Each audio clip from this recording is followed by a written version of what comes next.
যারা গ্রামে থাকেন তারা আসলে এই গাছটিকে চিনবেন, আর আমরা বিভিন্ন নামে আসলে ডাকি। চিরলতা বলে থাকি। দেখবেন ছোট ছোট ছোট ছোট ঝোপঝাড় অথবা বড়ই গাছের পাশে, গ্রামে একদম রাস্তার পাশে এটি আসলে এরকম ভাবে জড়িয়ে আষ্টে পৃষ্ঠে থাকে। মূল গাছটিকে এরা আসলে এমন চাপের মধ্যে রাখে যে মূল গাছটি আর বেড়ে উঠতে পারে না। কিন্তু অসম্ভব সুন্দর একটি দৃশ্যের অবতারণা এটা আসলে। গ্রামে যারা থাকে কিংবা গ্রামে যারা ভ্রমণ পিপাসু, যারা ভিলেজ লাভার, তাদের একটি শৈশব, কৈশোর, যৌবন কিংবা আসলে সবার জন্য আমি বলবো অত্যন্ত সুন্দর এবং মনোমুগ্ধকর একটি দৃশ্য আমাদেরকে সকলকে আকৃষ্ট করে। তো আজকে যাচ্ছিলাম একটি প্রোগ্রামে, সেখানে পথে এটি দেখে আমি আসলে দাঁড়িয়ে পড়লাম এবং একটি ভিডিও ফুটেজ নিলাম। অসম্ভব সুন্দর, আপনারা দেখেন। এদিকে যদি দেখেন, এদিকে রয়েছে, আমি দেখাই,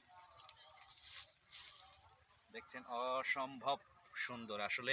প্রকৃতি যে আসলে কত সুন্দর, গ্রাম কত সুন্দর, তারা আসলে আহ, কাছে না আসলে কিন্তু কখনোই বুঝতে পারবে না। অত্যন্ত চমৎকার, খুবই ভালো লাগলো দৃশ্যটি দেখে। আহ, আপনাদের যদি ভিডিওটি ভালো লেগে থাকে তাহলে লাইক, কমেন্ট এবং শেয়ার করতে ভুলবেন না। ধন্যবাদ সবাইকে।